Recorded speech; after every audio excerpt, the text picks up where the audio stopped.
Today on Fresh Vintage Garage, we're going to align our cars with a smartphone and this thing. That's right, we're going to check out the Gyraline DIY self-aligning tool. We're going to show you how to put this together, get your phone up and running with it, and then we're going to go outside and check our own alignment on our own cars. Let's get started right now. Like we said in the intro there, Gyraline sent this over to us. Big shout out to them for sending it over, sponsoring the video here. And they said you can align your own car with this thing. And me personally, I'm doubting Thomas, so to speak. I was kind of like, okay, well, give it a whirl, I guess. But looking at what comes out of the box, I should say what comes out of the envelope. This literally showed up in an envelope. So we have ourselves the actual alignment, and then there's the fast tips. And this is pretty much it. This is the actual unit, and then you get a few pieces. You get different lengths depending on how wide your phone is. And then this is the actual piece that slides in here. And I'm just going to show you a real quick mock-up. You have to take the nut and just slide it right in here so that it fits down there. And then you have to put your phone in here, and you'll notice, whoops, I already did that wrong. So you have to put this on. There's a little rail right here for it to kind of hang out on. And then you have to put your phone in here, and you'll notice I have my case on my phone. So it's neither here nor there, so to speak. Do you need to take the case off? Do you not need to? I actually didn't read anything about that in here, but just something off the top of my head, just to be forewarned. You can already see, like if you do that, it's a little bit, so I would recommend taking the case off.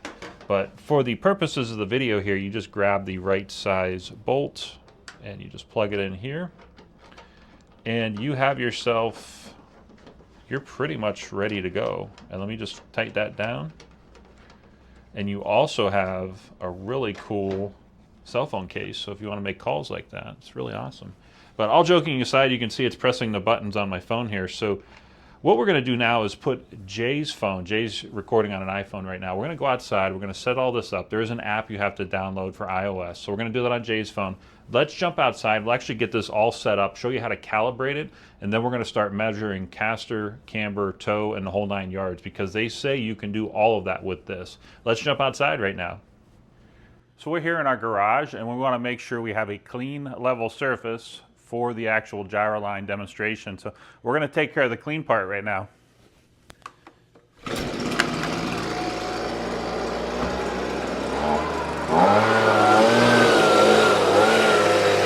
So this clean floor brought to you by Husqvarna. Really, really nice unit there. This actual level floor is brought to you by Craftsman, so to speak. We spot checked the floor, and you can see it's pretty much level. It's off a tiny, tiny little bit, but you know, coming over here, it's dead on. And then we actually checked the floor down through the entire floor here. So we have a really nice level surface. We're going to pull our Forester in and then actually get to checking each individual wheel. So you can see we have our Gyraline all set up, and I'll just make a few notes. The phone's still in the case. I mean, it's plastic on plastic, so this is pretty darn precise, and you'll see you know, where this bubble is actually extremely touchy, so it's a good thing for your actual numbers that we're going to show you. We just want to call it out. The phone's still in the case, so it's not super 100% precise, but stick around later in the video because we are going to compare this to an actual professional alignment. We're taking this car to get an inspection and an alignment here this week. So later in the video, we'll throw the actual shop alignment numbers up against the Gyraline, but we really see this for someone like SCCA or someone that's actually out on the track. Maybe you hit a bump, someone gets into you, and in between races, you want to throw your car back into check or as close to check as you can using the Gyraline. But what we want to do is we're going to do the toe first. So we're going to start on the driver's side front. So we're going to set up for that and show you actually how to use this. And then we're going to jump back over here to the passenger side.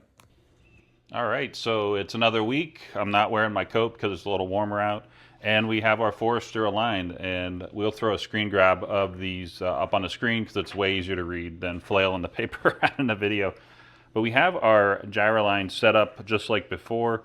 And what we wanted to do is we're going to walk through and show you the toe, the camber, and caster numbers. And we're going to throw the actual image of the alignment final numbers on the screen as we do this so that we can compare what comes out of the Gyraline versus what the alignment shop came up with. So just to quickly call out, we found the settings right here. And if you touch the settings, There is a 17-inch, and you can also choose degrees, inches, or millimeters. For the purposes of the toe, we're actually going to do 17-inch and inches. So we're going to hit done. And then I want to show you step by step on how to use this thing, because there's a few quirky things you have to watch for, but we're going to do that right now. So I would show you this on the actual, like on the screen of the phone, but you'll see the screen recording on the screen. So looking at this, you can see that little green diamond in the middle, and you want to start with putting it on the rim here.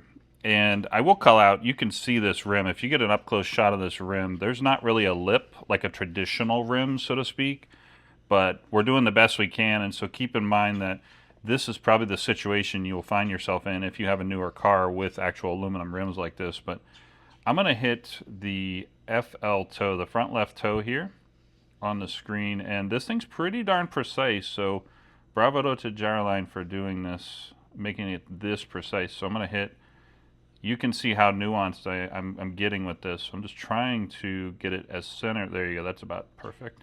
So I'm going to hit that. And then as you come up, don't 180 the unit like this.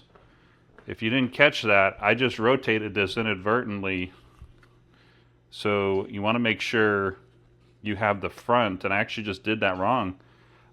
You want to keep the front at all times. So I'm going to do this, and I'm going to keep it consistent. So let's see what happens, because I just pointed the other tire to the back. So I want to see what happens when we do this backwards per se. There we go. Oop, there we go. Okay, so that says 0.02, so not bad.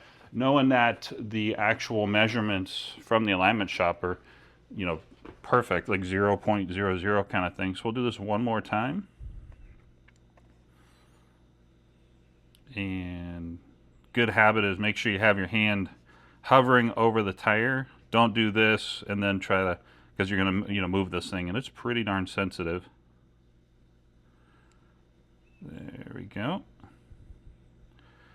Yeah, so that's a interesting measurement, because it says 0.04, and we're getting, 0.0 on the screen. You'll see the alignment numbers on the screen here, but it's an interesting conversation because we've tried this a few times, and the one time we got 0.0 was perfect, and then the other couple times we got it was 0.4, so, or 0.04, forgive me.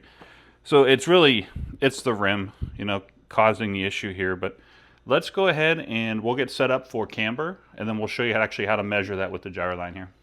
Okay, so let's take a look at the actual camber. So as soon as I hit camber, it's going to tell you make sure your floor is level, and that's why you saw us measuring the floor with the bubble level earlier in the video. This isn't perfectly flat, but it's way better than the parking lot we were going to use. So definitely make sure you're on a very flat as possible surface, because your numbers are going to be out of whack otherwise. On the screen here, you see uncalibrated. Tap here to calibrate your device, so we need to do that. And that's where we're going to go from, using it like this, we have to flip it like this, and you can see how sensitive this is. I'm going to bring this down on the actual tire rubber, because I'm not measuring yet, I'm calibrating. And I found that putting it on the tire rubber here makes a world of difference. It just makes it a lot easier. Again, get your hand ready so that you can press the button so that you're not moving this thing. So I'm going to do my best to do that. And you have to think in 2 dimensions here. I'm rotating this. You see how I'm moving it back and forth. You're very slowly needing to rotate this. There we go. And patience is a virtue kind of thing. I would say you could throw this against the wall, but if your wall isn't 100%, then you'd be dealing with the same thing as the tire here. So that's pretty much perfect. Oops.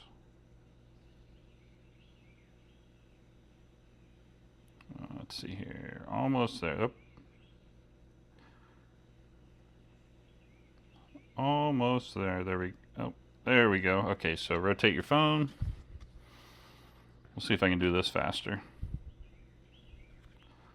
If that felt like it took a while on the last one, that actually took, I don't know, probably about a solid minute to actually get this dialed in. That one's a lot faster. There we go. Perfect. Okay. Now we have, before we measure camber, make sure the floor's level. So let's start with our front left camber. And so you have to touch the actual screen this time. And so what we want to do is, on the screen you see speed versus accuracy. I'm just going to put that in the middle because I want to see how sensitive. This might get annoyingly sensitive, to be honest, but I'm going to put this here knowing that the valve stem is right there, but this is real life, and sometimes you have to contend with the valve stem being in the way. So that's level, and this time I'm not trying to measure this direction. I'm just going like this. So I'm just going to set this up against the rim, and that's leveled there. Oops, I just threw it out of whack. Just as some personal commentary, these rims, you have, if you have rims like this on your car, this might be a little bit more of a challenge, just to be 100% honest. So let me click on front right camber, and it's telling me I want to rotate my phone, but if I click back, I want the front of the car this way, so it's telling me to rotate my phone. That's interesting. I wonder if it thinks the front of the car is back there because of the toe adjustment, or the toe measurement. And there you go. That one always seems to be a little quicker the second time around. That's about perfect. And then let's go try the back here. And again, I'm going to try and make this thing, the front of the car is right there, so I'm going to hit right rear camber.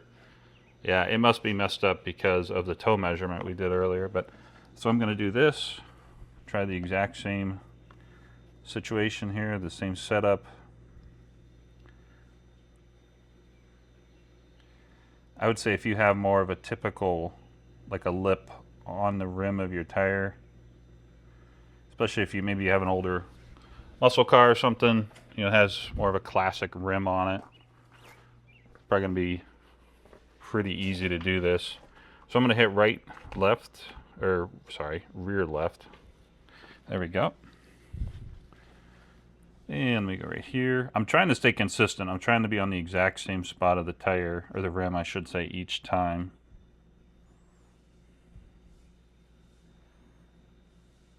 There's that. Okay, let's see what the final numbers look like here. So you can see we have, we don't have the numbers in hand, but you'll see them on the screen here. Let me actually read these. So front left camber, 0.1. Now, I've got to be honest, these numbers are a little off.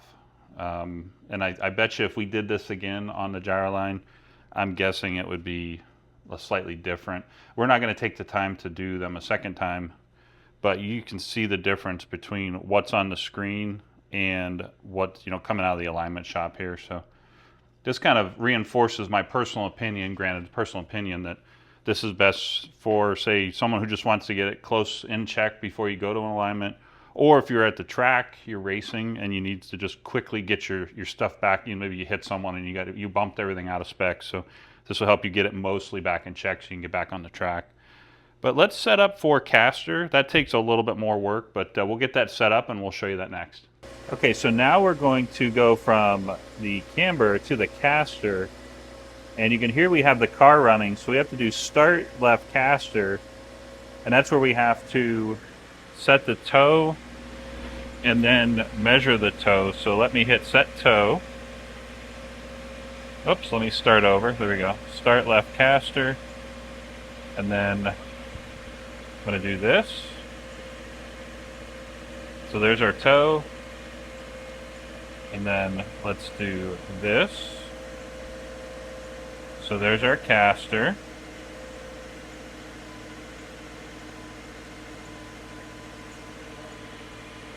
And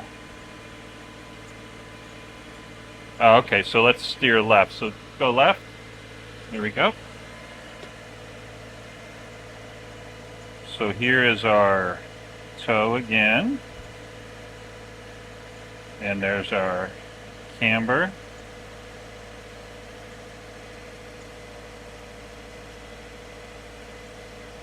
Okay, steer right.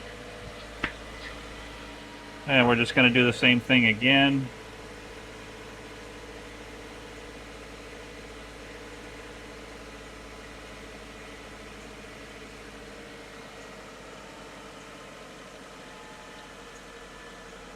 Now that you've done this a few times, it becomes a little quicker. Okay, so caster complete. Let's compare this to what the alignment shop put out. We're going to reset the wheels and we're going to do the right hand side next.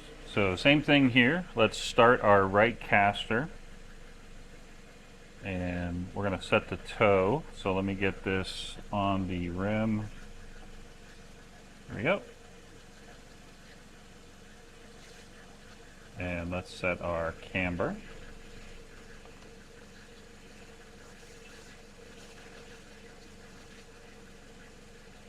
Okay, this time steer right. And let's set our toe again. Go. Let's set our camber. Or measure our camber, I should say.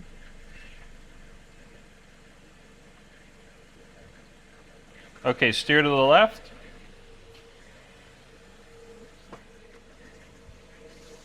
And we'll do toe.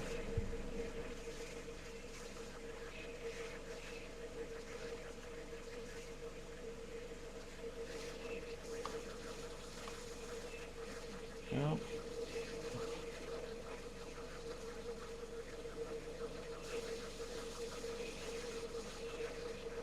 All right.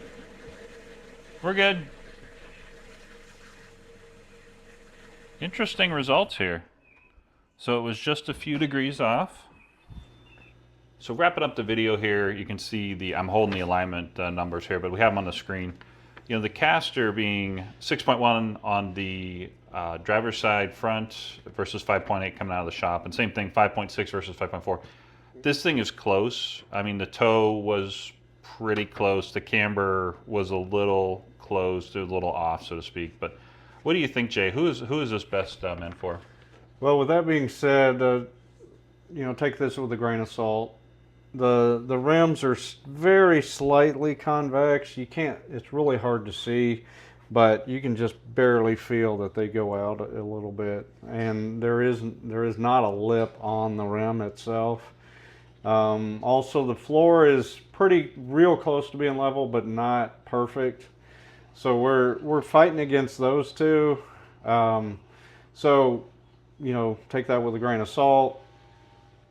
This is not to replace a $20,000 to $30,000 alignment machine, plus a $15,000 alignment rack, or whatever the case may be. This is for the guy that fixes his own cars.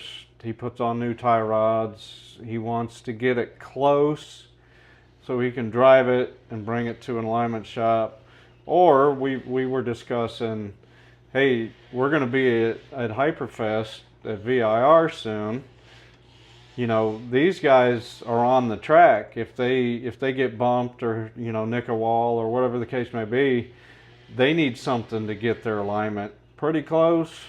I mean, yeah, so that's a great point, because we're going to Hyperfest next month, and we know a few people that are actually going to be racing on the track. So make sure you stay on Fresh Vintage Garage. We may end up putting that video on Fresh Vintage, we're not sure, but check out our other channel, Fresh Vintage, for classic cars, muscle cars. We go to Hyperfest, SEMA show, and so on, Mecum auction and whatnot. But it's a textbook scenario for where we think this is best suited. It's not going to replace an alignment shop, like actual alignment like this. You're going to get perfect numbers and a finished, clean alignment here. But is this close enough? I would say for like a quick check, or like Jay said, with the tie rod ends. But with that, we appreciate you watching. If you like scan tools, if you like shop equipment, if you want to keep your car certified fresh, keep it fresh and on the road, lock it in with Fresh Vintage Garage. We appreciate you watching. Please like and subscribe, and we'll catch you on the next one.